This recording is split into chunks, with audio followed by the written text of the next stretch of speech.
We already are in the fourth and last part of this topic: USA, Civil War, and the Triumph of Rome.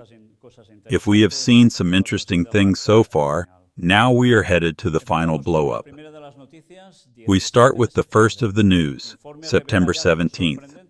Report reveals surprising findings on the role of faith in a polarized society. Contrary to the widespread belief that religion, particularly within evangelical and Catholic communities, is heavily politicized, the report finds that most Americans turn to faith for spiritual support rather than political expression. So they put the religious issue above the political issue. But it is curious because we are seeing that in turn, the religious issue and the political issue will go hand in hand.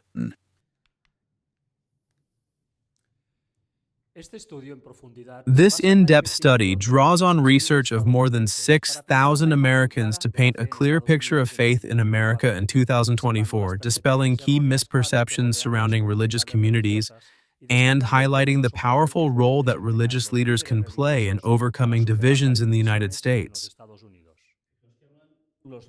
Religious leaders to overcome divisions in America? Over what? On the political question, because you notice that at the religious level, it seems that whether they are Catholic or Protestant, they can support one side or the other of the two parties that are out there. But this is important. It says, religious leaders to overcome divisions. Imagine, civil war is coming. Then who will be able to unite? Religious question, and you know whose, don't you? Contrary to the widespread belief that religion, particularly within evangelical and Catholic communities, is heavily politicized, the report finds that most Americans turn to faith for spiritual support rather than political expression. Moreover, despite narratives about the decline of faith, most Americans, including younger generations, still see their religious identity as a vital part of their lives. The study also dispels stereotypes about religious intolerance, revealing that most religious communities value pluralism and desire a society in which all religions feel welcome. It's interesting. All feel welcome. The young people, too, even with all this. So, what is ultimately being prepared? If there are mishaps of divisions, which would lead to civil war, everyone will feel very comfortable if one religion unites them, and everyone will feel so comfortable. That being the case, what are they all going to work together for?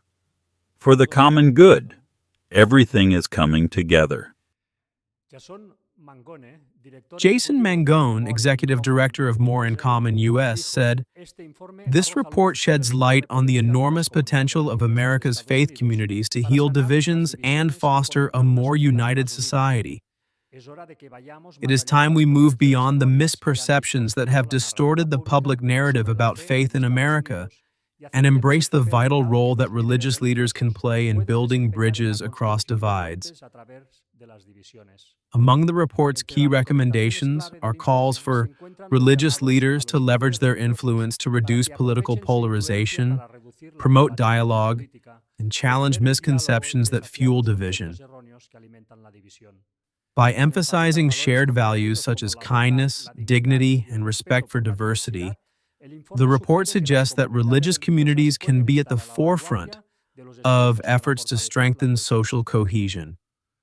One of the most important findings is that Americans' religious lives are much more nuanced than the political narratives surrounding it, said Coco Shu, lead author of the report. While some media narratives may portray faith communities as intolerant, politically driven, or increasingly irrelevant, our research suggests otherwise. Most religious Americans, evangelical or otherwise, prioritize their relationship with God, their families, and their moral values over their political identity. The full report is available for download. More in Common is a nonprofit, nonpartisan civic and research organization that works to understand the forces that separate us find common ground, and bring people together to address our shared challenges. Doesn't that sound like what the Pope says? It's pretty much the same thing. Polls show Harry and Trump are tied nationally, and the race is close in Pennsylvania. All evenly matched, once again. Neither is standing out noticeably enough to be able to say, it's a clear winner. This, problems. And lo and behold, this pops up too. Melania Trump defends her work as a nude model. And this is all coming out now because they're looking to hurt each other any way they can. The former First Lady called her past work a celebration of the human form in a video, the latest in a series promoting her memoir. Clearly, all of this is being used by interests at the political level. It's all coming out in the open. Anyway, look what it tells us here. In what is no doubt a first for a former First Lady, Melania Trump defends her past work as a nude model, calling it an art form in celebration of the human form, and blaming the media for scrutinizing it. In a 45-second video posted to her social media accounts on Wednesday, 54-year-old Melania Trump offered some of the most extensive comments she has given on the subject, or any subject for that matter, since her departure from the White House in January 2021. Melania Trump has also sued writers and news organizations that insinuated without evidence that she worked as an escort during her modeling career. In 2017, a London court ordered British tabloid The Daily Mail to apologize for an article that questioned the nature of her work as a professional model. Melania Trump and her lawyers argued that the publication had damaged her earning capacity as an extremely famous and well-known person. Although the case was settled, Melania Trump was still aware that her online critics were using her past as a nude model to insinuate that her work was unbecoming of a First Lady. Her latest video hints that she has yet to settle that score. This means that they are looking for the what, the moral issue. It doesn't fail. And once again, remember, morality is what will give the papacy power. Trump says Jews who vote for Harris should get their heads examined. A mild way of putting things, isn't it? It was September 20th. Look what it tells us. Former U.S. President and Republican White House candidate Donald Trump said American Jews who vote for his Democratic rival, Vice President Kamala Harris, should get their heads examined. The Republican participated in the National Assembly of the American Israel Council, one of the world's largest Jewish organizations, held in Washington, where he said it is hard to believe that most American Jews plan to vote for the Democratic challenger. I say it all the time. Any Jew who votes for her, especially now, should have his or her head examined, the New York mogul asserted. According to a recent Jewish Election Institute poll, 72% of American Jews support Harris, while only 20% back Trump. The Republican hopeful, who vindicated the pro-Israel policies he carried out when he was in the White House from 2017 to 2021, lamented that he still does not have enough support from Jews in the polls and said it is unacceptable. If I don't win this election, and I have been very good, in my opinion, the Jewish people will have a lot to do with the defeat, he lectured. Trump further warned that the U.S. election is the most important election in Israel's history and added that Israel has to defeat Kamala Harris. Look how interesting it is that he gets to say, these elections in the United States are the most important in the history of Israel. Why? Because it is totally linked to the whole project they have there. Obviously, they are looking for the support of a community of great political and economic weight. But all this is linking this situation with Israel, and that is the most important part. And that is the most important part. What is going to happen with Israel if one wins or the other wins? Actually, the problem is not whether one wins or the other wins. The problem is of those behind them. What will they end up deciding?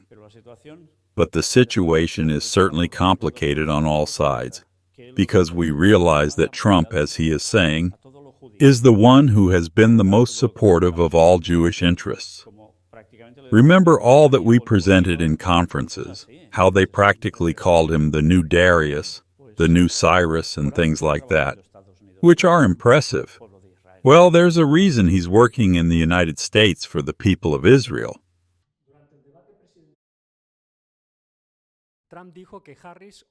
Trump said Harris hates Israel and that the Jewish state would cease to exist within 2 years if the Democrat won the election. The vice president said in the face-off that she will always defend Israel's right to defend itself, while expressing support for a two-state solution to the Israeli-Palestinian conflict and vindicating the need for a plan to rebuild Gaza. Both Harris and U.S. President Joe Biden were invited to the American-Israel Council Assembly but declined to participate. How interesting what you say. What shall we say about this? Well, he's just saying it, isn't he? But he says that the Jewish state would cease to exist in 2 years, that of Israel, if the Democrat wins the elections. 2 years. In other words, he would be saying, as he lets it be understood, that since Israel would not have the support of the United States, what would happen to it? Nothing good. And not only because of the Muslim issue, but also because there are other powers that also want it very much, such as Turkey and Russia. Could that happen? We don't know, but we have to keep our eyes open, because we are really in the final stretch of history. We have to see the third temple in Jerusalem. We have to see the papacy placed there. But something must happen for all that to happen, and nobody will complain. Massacres also, besides the ones we are already seeing, and affecting that group you are quoting here, we will see. It also says here, Trump, Harris, you won't be able to stop World War III. It seems like everybody is getting clearer and clearer about it, about World War III, September 23rd. Former U.S. President Donald Trump lashed out at the country's vice president, Kamala Harris, his rival at a ballot box in the November election, because he sees her as incapable of having World War III. Kamala, and Joe Biden, is incapable of answering even the simplest questions. It's insane. If she can't do that, how can she introduce us to stop World War III? The answer is simple. She can't. Wrote the Republican candidate on Sunday on his Truth Social platform. Earlier in September, Trump predicted that Israel will cease to exist if he does not win the U.S. presidential election in November. Moreover, during the presidential debate, he claimed that Harris hates the Hebrew country. If she is president, I believe that Israel, 2 years from now, will not exist, he indicated. Hard words. Trump is saying that Kamala Harris hates the Hebrew country. Obviously, he wants to clearly show that he is the defender of Israel over the Democrats. And all this means is that he is asking for votes to support the Jewish people. What will end up happening, do you guys know clearly? I don't. I am still watching what is going to happen. I know that the prophecy will be fulfilled. How exactly? I do not know. Trump rules out running again in 2028 if he loses the November election. Will that happen? We don't know either. But it's just that in 2018, something has to happen in this world, doesn't it? If Christ comes back in 2031, in 2028, something must happen. There will be 3.5 years of problems, of persecution of God's people, each time getting more complicated, and that starts with the decree of the Sunday law. Will he be the one who will be ruling in 2028? Will he not be the one? Who will impose the Sunday law? I do not know, but it will be imposed. Once again, we move forward by faith in prophecy, and time, as always, is proving us right. Kamala Harris will not attend Catholic benefit dinner, breaking decades-long contradiction. Those of you who remember watching the conferences presented how every time there was an election, this situation occurred. Not this year. So what are we seeing? that Kamala Harris with Catholics does not end up flirting. That is continually showing us. Look how many factors can alter the whole situation. Not with Catholics, not with Jews, but don't they say that her husband is Jewish too? What a thing! Stranger things happen. Could it be that someone is telling her, setting the guidelines?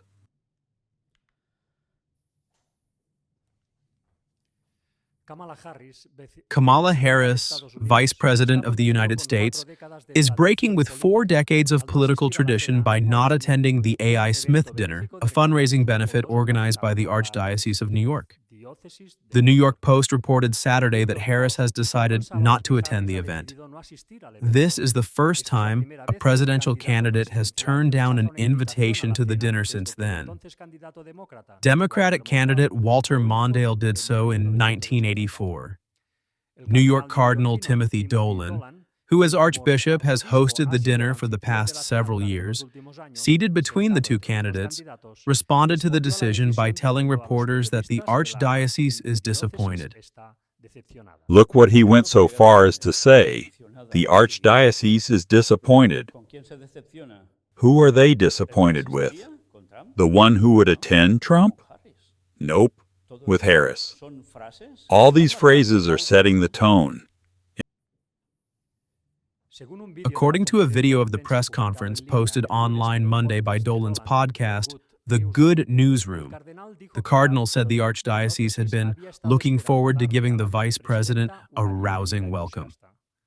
"We're not used to this. We don't know how to handle it," he said, noting that Mondale lost 49 of 50 states after turning down the Archdiocese's invitation.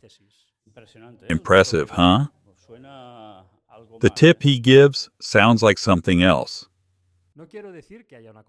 "I don't want to say there's a direct connection there," he said, smiling, "but we're used to that, and we're not going to give up." Joseph Zwilling, Director of Communications for the Archdiocese of New York, confirmed to CNA EWTN News that Harris's staff informed the Archdiocese on Saturday that the Vice President could not attend the dinner. Harris's staff has said she will not attend the dinner so she can campaign in key battleground states, according to the New York Post. Former President Donald Trump, a Republican presidential candidate, will attend the $5,000 a plate gala event, which is scheduled for October 17 in New York City. Caroline Leavitt, Trump's national press secretary for 2024, told CNA. Well, I know it shocks you guys, the amount of money they say per plate, but you know this is for charitable cause. Who pays $5,000 per plate, you guys? Huh, no. Well, you know what kind of people go there. Trump said in a Monday post on Truth Social that Harris's decision not to attend the event is consistent with what he called her history of anti-Catholic actions. "It's sad, but not surprising, that Kamala has chosen not to attend," Trump said. "I don't know what she has against our Catholic friends, but it must be a lot because she certainly hasn't been very nice to them." How interesting.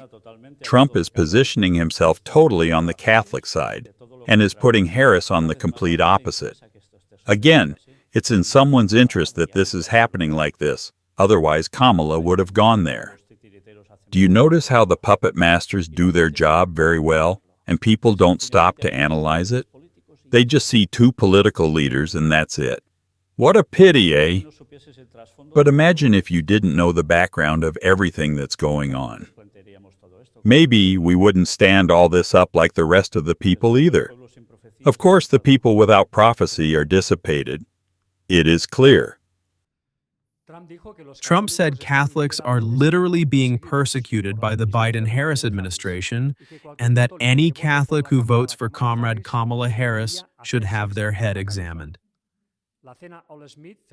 The A.I. Smith dinner, first held in 1946, was named in honor of the first Catholic to run for president and raises millions of dollars for Catholic charities of the Archdiocese of New York. The event has been attended by some of the most prominent political and cultural figures of the 20th and 21st centuries. Since John F. Kennedy and Richard Nixon attended the dinner in 1960, it has been a tradition for both presidential candidates to attend and exchange lighthearted banter about each other. At this year's dinner, prominent Catholic comedian Jim Gaffigan will be the master of ceremonies. How he remarks, the Catholic comedian. Well, something is stirring at the religious level in an impressive way. According to Cardinal Dolan, the Archdiocese has not given up hope that Harris will attend. He said Senate Majority Leader Chuck Schumer, who represents New York, and New York Governor Kathy Hochul are working hard to convince her to come. Senator Schumer told me, I don't think she's made the decision. I think her schedulers are saying she can't attend, the purpura said. So, we're not going to give up. We hope she's there. It's a big night, and it's a night of fun and friendship with an extraordinarily noble goal. Bill Donahue, president of the Catholic League, a national Catholic civil rights group, told CNA that Harris's decision is probably a good one, given the format of the event. But it's interesting that all this is set up by Catholicism, isn't it? The top echelon of Catholicism in the United States. We see how it has its importance among the candidates for president of the nation since 1960. How interesting. They work perfectly. The truth is that it is to applaud what they are doing in their plans, if it were not for the fact that they are really satanic plans. This is a high-profile event that has extensive media coverage and is attended by New York personalities from all walks of life. It's a jovial atmosphere where both candidates have the opportunity to tease each other. My guess is that Vice President Kamala Harris is not used to such an environment, explained Donahue.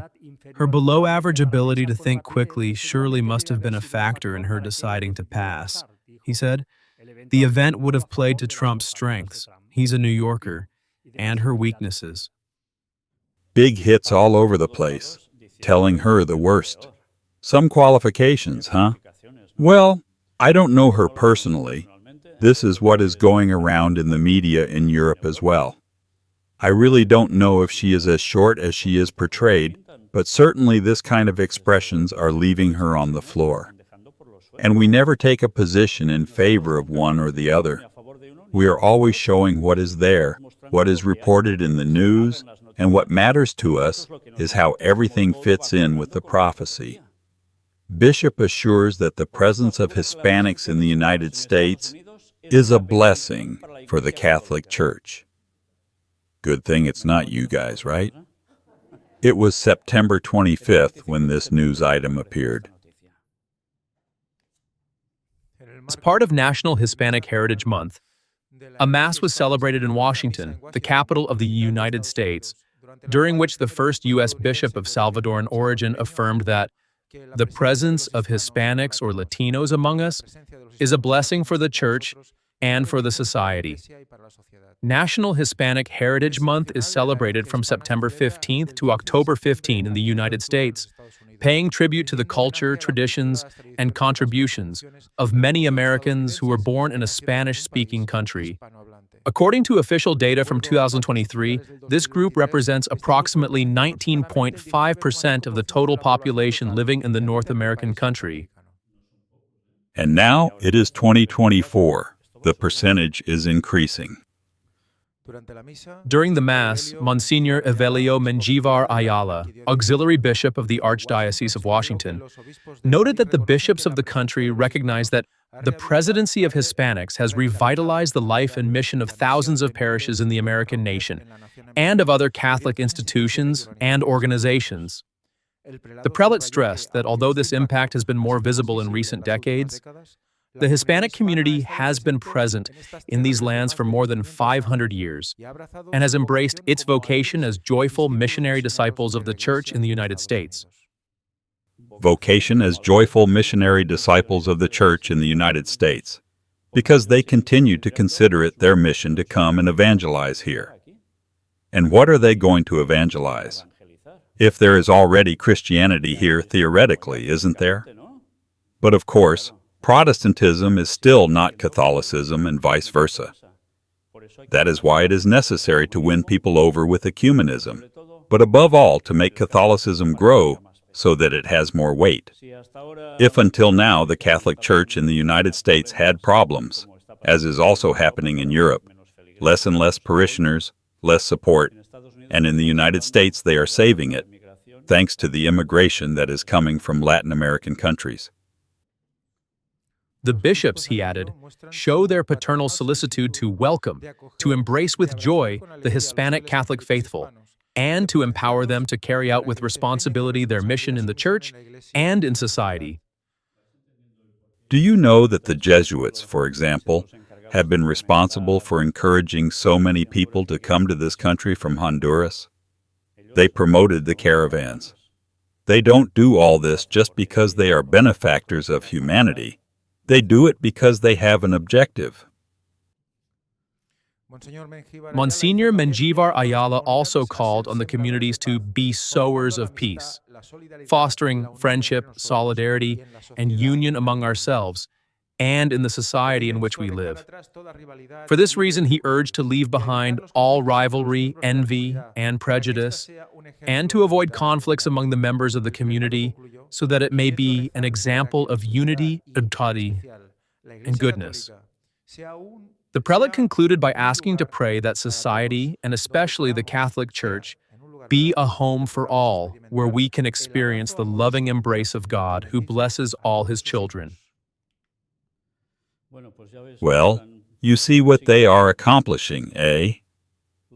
Falling U.S. savings may detonate the next crisis on Wall Street, according to Societe Generale.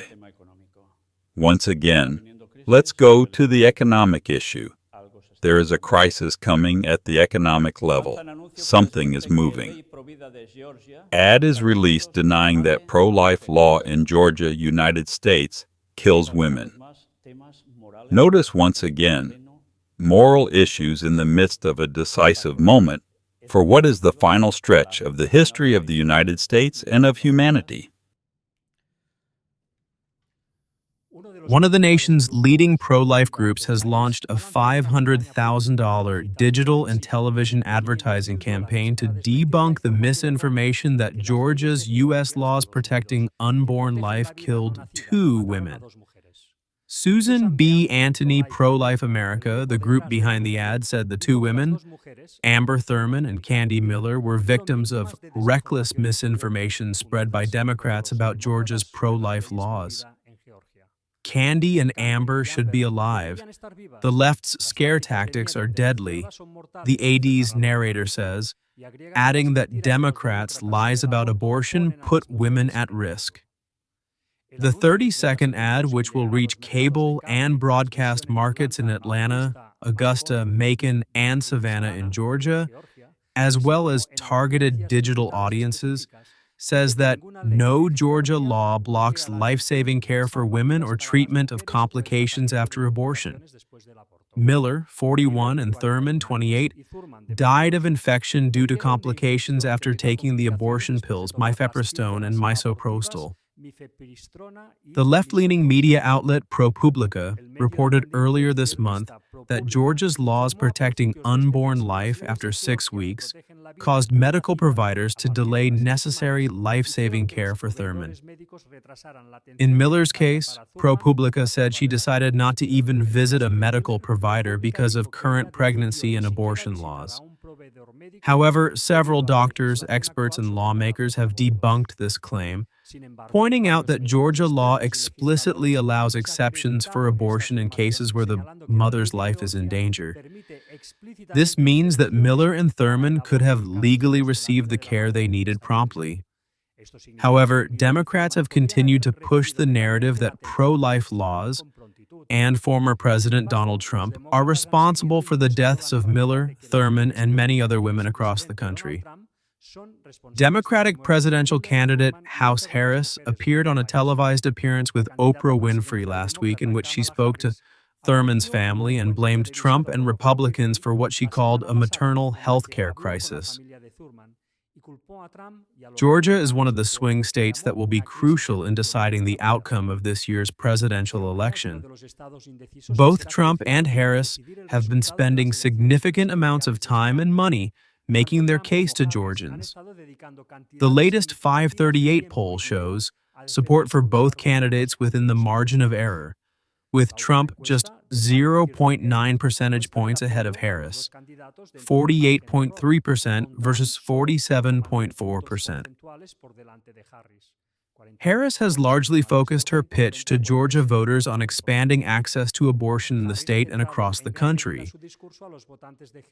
Trump, meanwhile, has focused his rhetoric at all on other issues such as the economy and the border. Marjorie Dannenfelser, president of SBA Pro-Life America, said it is crucial to the well-being of women to spread the truth about pro-life laws. In the press release shared with CNA EWTN News, Dannenfelser said that Amber Candy and her babies should be alive today, and that there would be no confusion if abortion advocates weren't spreading confusion. Georgia law, like pro-life laws in every other state, allows for emergency care, miscarriage care, and treatment for ectopic pregnancy.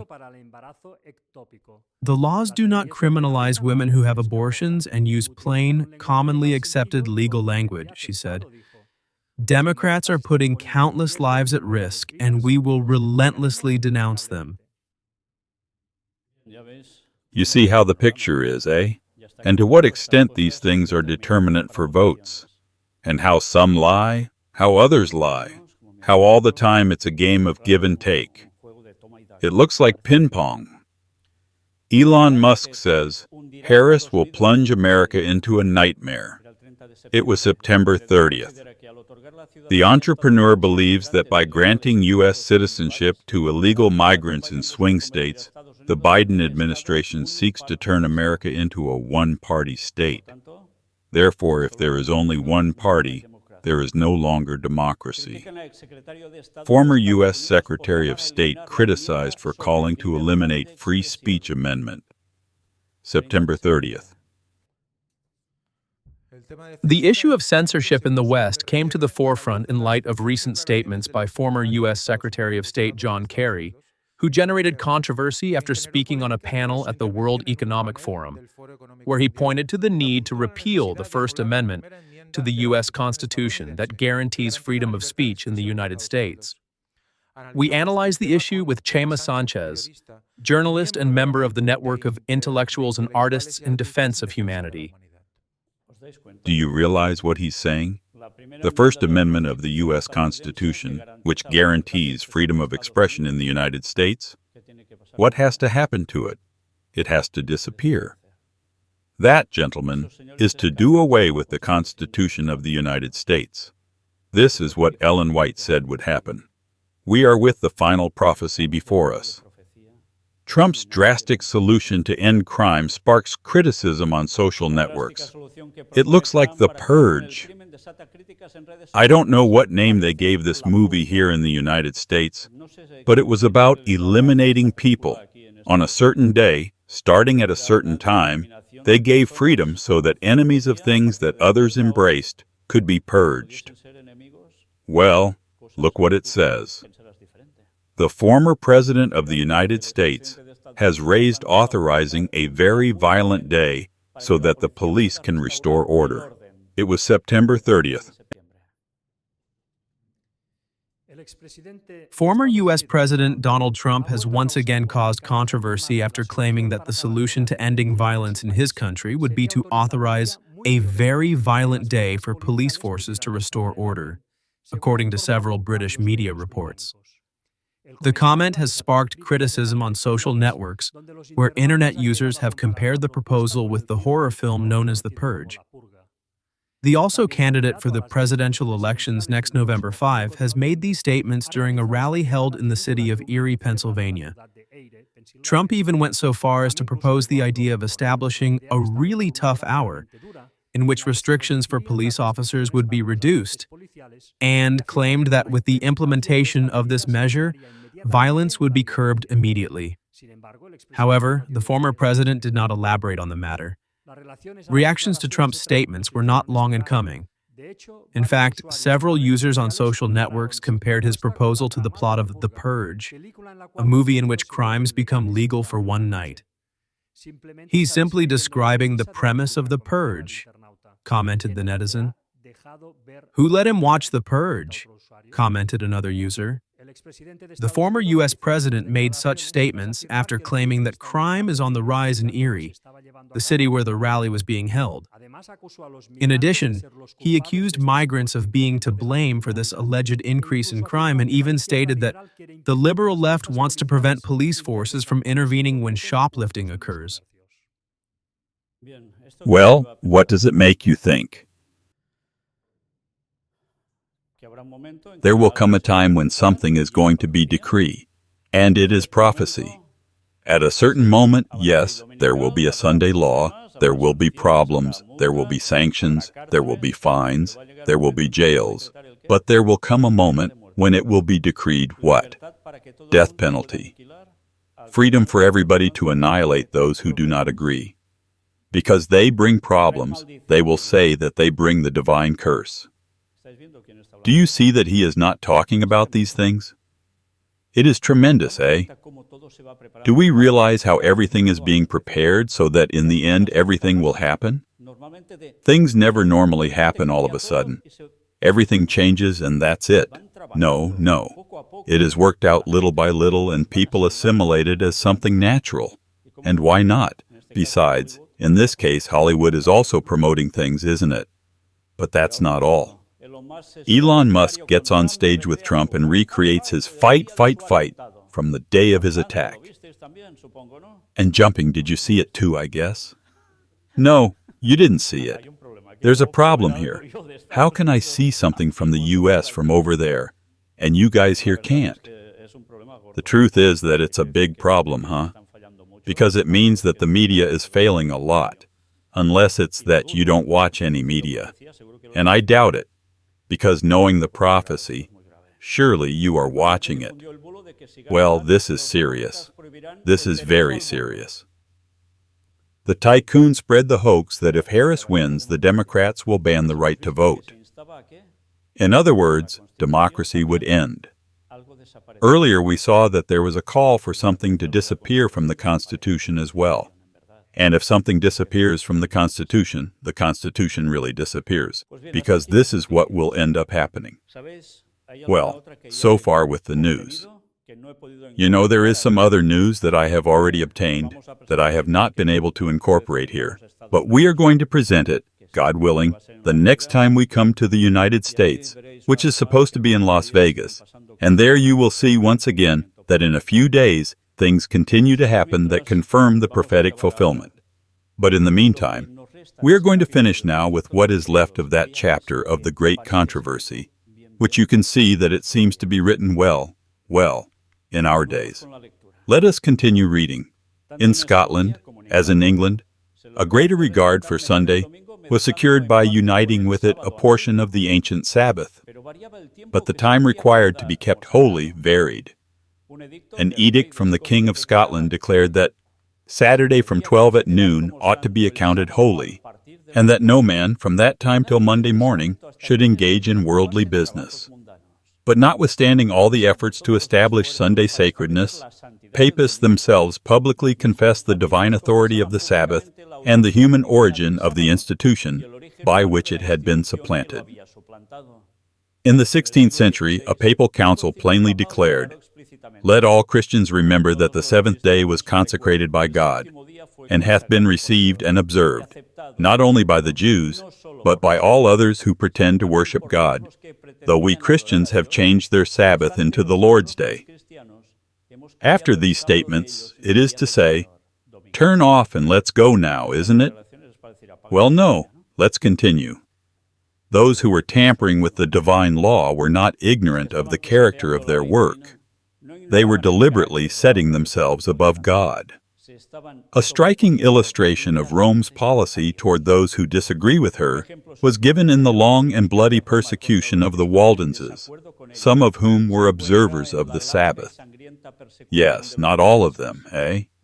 And you know that in the end there were no Sabbath observers left. They all switched to Sunday. Others suffered in a similar manner for their fidelity to the fourth commandment. The history of the churches of Ethiopia and Abyssinia is especially significant. Amid the gloom of the Dark Ages, the Christians of Central Africa were lost sight of and forgotten by the world, and for many centuries they enjoyed freedom in the exercise of their faith. But at last Rome learned of their existence, and the Emperor of Abyssinia was soon beguiled into an acknowledgment of the Pope as the vicar of Christ. They did not even leave the poor Africans alone in the middle. Other concessions followed.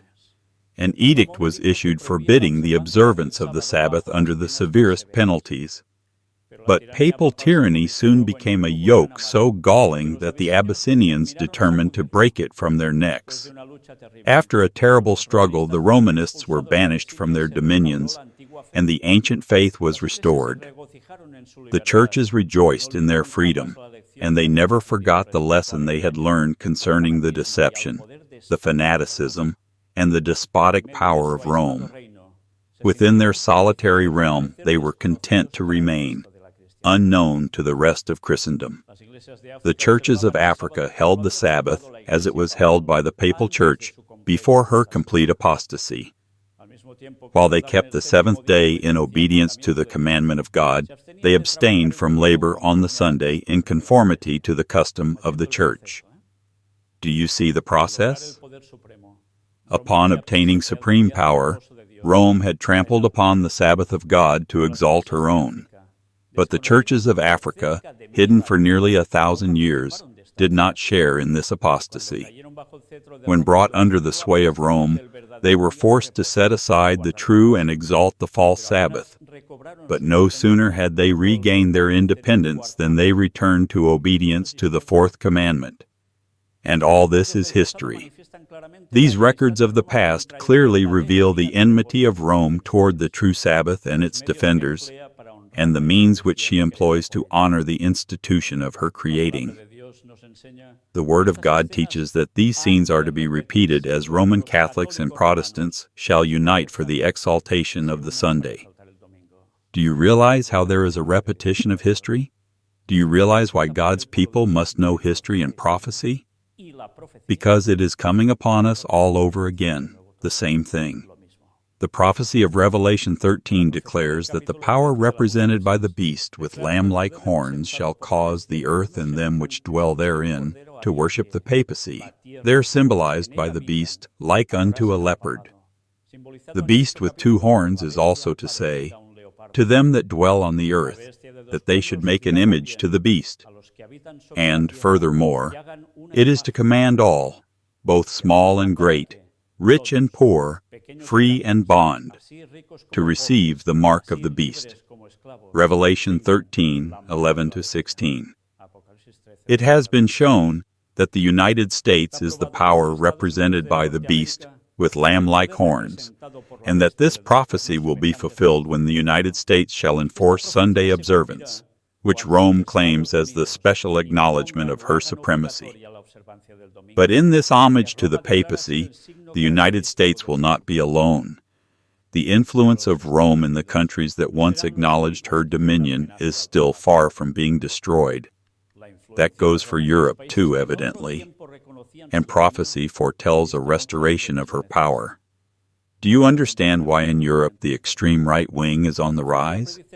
Because the power of the papacy there is coming once again. And prophecy foretells a restoration of her power. I saw one of his heads as it were wounded to death, and his deadly wound was healed, and all the world wondered after the beast. Verse 3.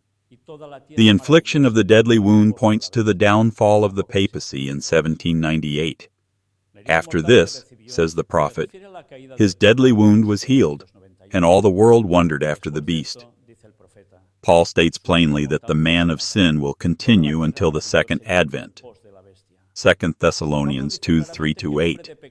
Therefore, he who expects the papacy to lose power has it clear.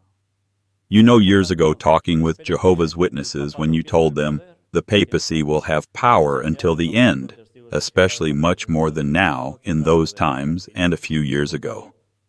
They would say, "This is nonsense, this is not. This is a misinterpretation.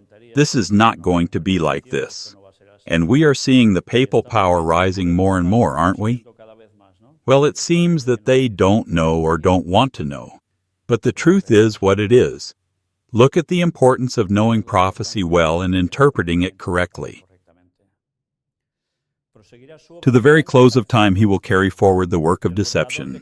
And the Revelator declares, also referring to the papacy, "All that dwell upon the earth shall worship him, whose names are not written in the book of life." Revelation 13:8. In both the Old and the New World, the papacy will receive homage in the honor paid to the Sunday institution that rests solely upon the authority of the Roman Church. Therefore, you will not escape here on the American continent, nor will we escape there in Europe. Sunday will be imposed everywhere, because in those parts, the papacy will rule, yes or yes. What a panorama! Since the middle of the 19th century, students of prophecy in the United States have presented this testimony to the world. In the events now taking place is seen a rapid advance toward the fulfillment of the prediction. They saw it then, and now Adventists do not. What has happened here? Knowing that it is now more evident than ever, with Protestant teachers there is the same claim of divine authority for Sunday keeping and the same lack of scriptural evidence, as with the papal leaders who fabricated miracles to supply the place of a command from God. The assertion that God's judgments are visited upon men for their violation of the Sunday Sabbath will be repeated. What do you think about this? And does anyone want to say anything about this? I would like you to take the microphone to some of you and say something about this.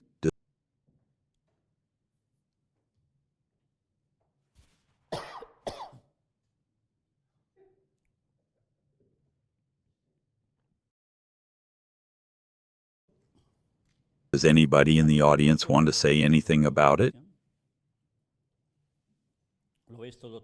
Does it look that easy to assimilate?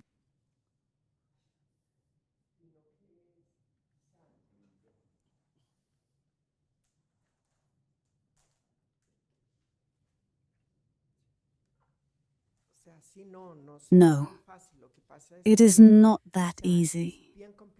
It is quite complicated because it is to understand and comprehend what is going to happen, especially when we read in the Great Controversy what happened to the reformers and see what they suffered for all this. How will we do the day the Sunday law comes? What are we going to do? Where are we going to go? These are prophecies that are being fulfilled, and we are seeing their fulfillment before our very eyes, as you yourselves have said. Then one's heart is filled with sadness to see all this that is happening, and that there are many people who are not realizing it at all, even within the Adventist Church itself, even among ourselves. Because sometimes we do not give the true importance to what all this implies, the importance that all this has. It is like this.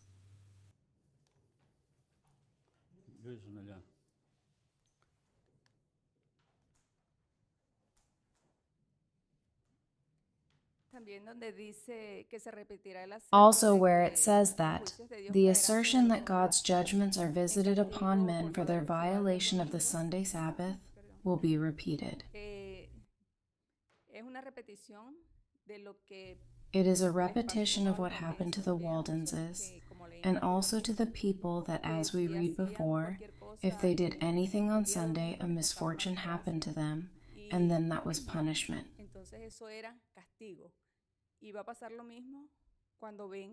And the same thing will happen when Satan comes pretending to be Jesus. When the plagues fall, then it will be the same, and Satan will say, well, that is punishment for those who are observing the Sabbath, so those have to be eliminated.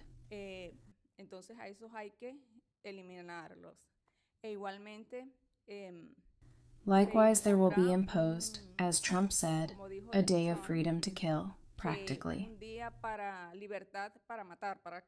A purge. A purge, yes. That's why I was telling you if you wanted to talk.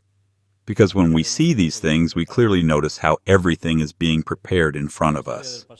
The history of the past is going to repeat itself, but in a beastly way, much more.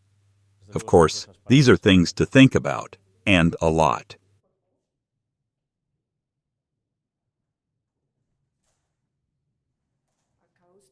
You have just said something that is very important, and it is the way they treated all these people as heretics, and they mistreated and killed them.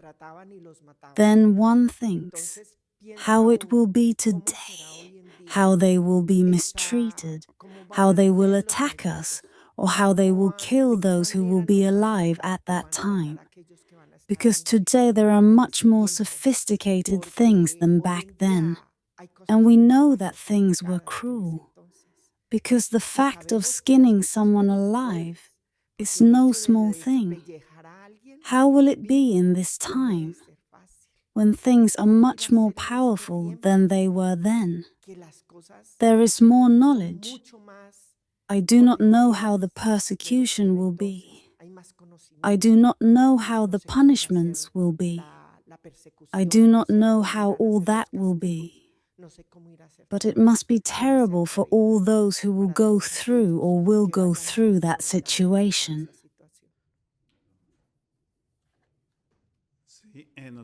We must remember, history has shown us about the early church how people died in the Roman circuses, how people were burned at the stake, unjustly accused of being the cause of the evil that was generated in the community. We have read a lot, and I don't know if we have learned, because reading is one thing and learning is another. I was sadly listening to an Adventist pastor saying that prophecy was no longer taught because we already knew how things were going to end, but thinking, for example, in case a hurricane comes, and I know what the hurricane is going to do, we know that if I don't warn the people, I will be responsible for the death of those people. Each one of us here has been called to be, in these times, a watchtower to carry this news, to warn people. We cannot force them to convert because that is not our job, but our job is to warn that what is coming is a reality, and I join me to what you have always said. We have to share it so that when things begin to be fulfilled, people begin to notice that it is true. Our Lord is coming soon. In our heart is that year is 2031, and that Maranatha, that we have said so many times, the Lord is coming soon, is going to be fulfilled.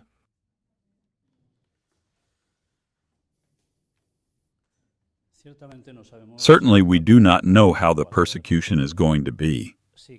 Yes, there are many more systems than before of localization. You see how they annihilate whoever they want, whenever they want. But we do know that the power of God will be with the people.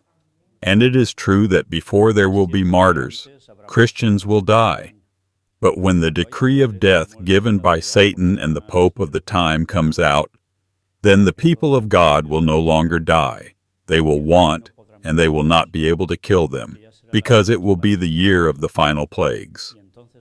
And then the people of God who are alive at that time will still be alive, being of the 144,000. And whether we die or not, in one way or another, we must remember that the important thing is eternal salvation, and that they can kill us. They can do any barbarity, but as the text says, they will not be able to kill the soul, because that feeling of being attached to God is what will sustain us for eternity. Sometimes we can see things only from the drastically human point of view. We do not like any of us to have a bad time. But how many have died before us for the faith, and also in unpleasant ways? But thanks to that, the message has reached us, and unfortunately we don't value that either, or do so little.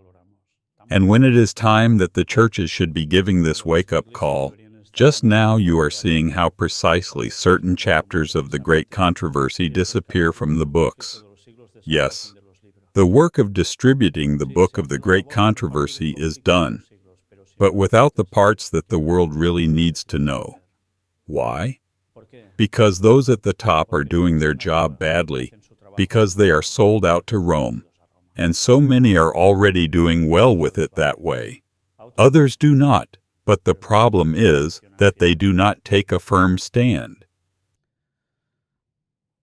So you see, in short, the day of the purge is getting ready, and indeed, it is getting ready.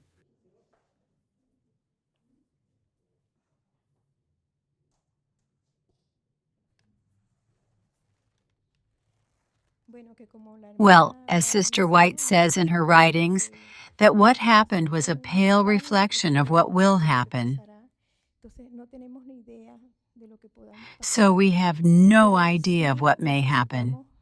But we do need to prepare ourselves, and in these moments, as the Word of God tells us, to watch and pray at all times,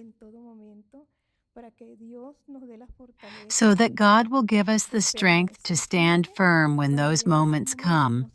We don't know what we are going to go through. We do not know if we are going to falter, but ask our Lord for the strength to keep us standing, and no matter what happens to us, may we have the courage to be able to endure all this for the glory of God, for being in the presence of God.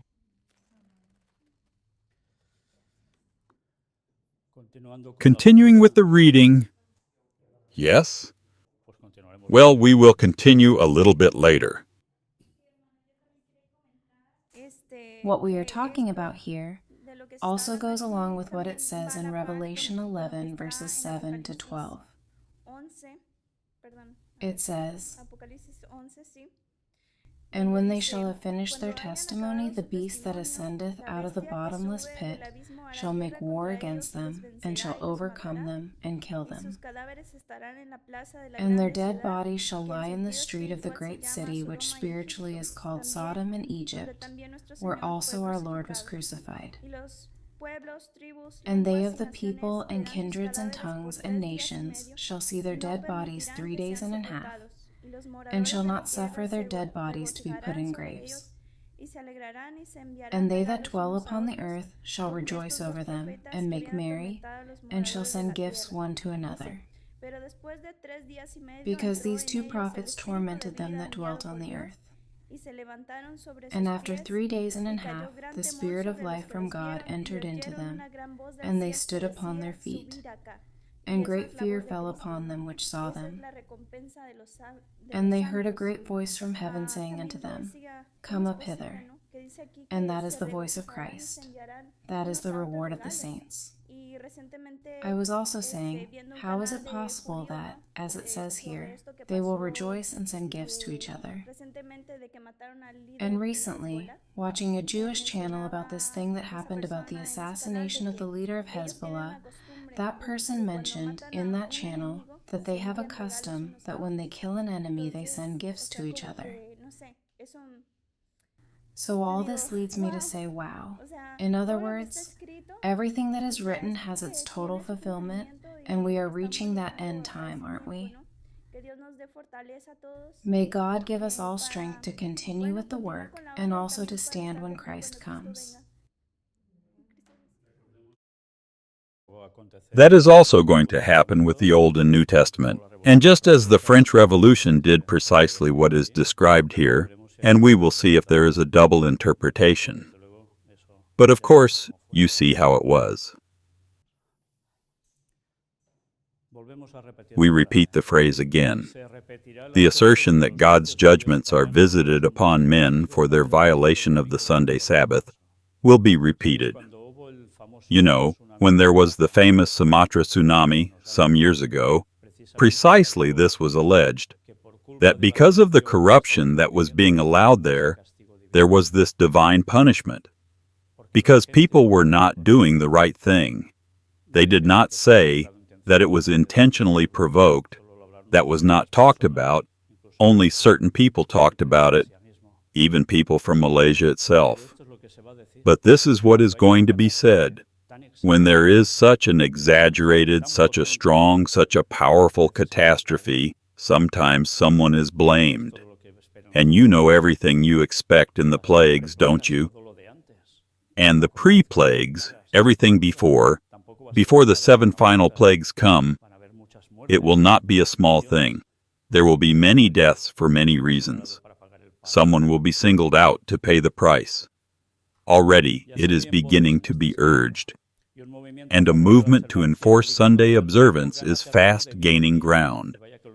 And boy, have we presented this to you several times too. The shrewdness and cunning of the Roman Church are astonishing. It can read the future. Marvelous in her shrewdness and cunning is the Roman Church. She can read what is to be. What do you mean it can read the future? She bides her time, seeing that the Protestant churches are paying her homage in their acceptance of the false Sabbath, and that they are preparing to enforce it by the very means which she herself employed in bygone days. Those who reject the light of truth will yet seek the aid of this self-styled infallible power to exalt an institution that originated with her. How readily she will come to the help of Protestants in this work it is not difficult to conjecture. Who understands better than the papal leaders how to deal with those who are disobedient to the Church? That foresight they have to see things in advance is because they know the movements already planned in advance. That is why they foresee and know how people, governments, everything will react. The Roman Catholic Church, with all its ramifications throughout the world, forms one vast organization under the control and designed to serve the interests of the Papal See. Its millions of communicants in every country on the globe are instructed to hold themselves as bound in allegiance to the Pope. Whatever their nationality or their government, they are to regard the authority of the Church as above all other. Though they may take the oath pledging their loyalty to the state, yet back of this lies the vow of obedience to Rome, absolving them from every pledge inimical to her interests. History testifies of her artful and persistent efforts to insinuate herself into the affairs of nations, and having gained a foothold to further her own aims, even at the ruin of princes and people. Now a little history that affects us or our progenitors, our ancestors, where we come from. In the year 1204, Pope Innocent III extracted from Peter II, King of Aragon, and therefore also of Catalonia, where we come from, the following extraordinary oath. I, Peter, King of Aragonians, profess and promise to be ever faithful and obedient to my Lord, Pope Innocent, to his Catholic successors, and the Roman Church, and faithfully to preserve my kingdom in his obedience, defending the Catholic faith and persecuting heretical pravity. And you know, he didn't want to do this, but he was forced to have to do it. Otherwise, it's all over for him. This is in harmony with the claims regarding the power of the Roman pontiff that it is lawful for him to depose emperors, and that he can absolve subjects from their allegiance to unrighteous rulers. What a power! What power! This episode that is narrated there, of this King Peter, is in reality what happened with the Cathars in the south of the present France and what would be later Catalonia, even some parts further down. All this carried out by the papal power, absolute massacres of the faithful, servants of the Lord, and let it be borne in mind that Rome boasts of never varying. The principles of Gregory VII and Innocent III are still the principles of the Roman Catholic Church, and if only she had the power, she would enforce them with as much force today as in past centuries. Little do the Protestants know what they are doing in proposing to accept the aid of Rome in the work of exalting Sunday. While they are trying to realize their purpose, Rome has her sights set on re-establishing her power. And let it be remembered, it is the boast of Rome that she never changes. The principles of Gregory VII and Innocent III are still the principles of the Roman Catholic Church, and had she but the power, she would put them in practice with as much vigor now as in past centuries. Protestants little know what they are doing when they propose to accept the aid of Rome in the work of Sunday exaltation. While they are bent upon the accomplishment of their purpose, Rome is aiming to re-establish her power, to recover her lost supremacy.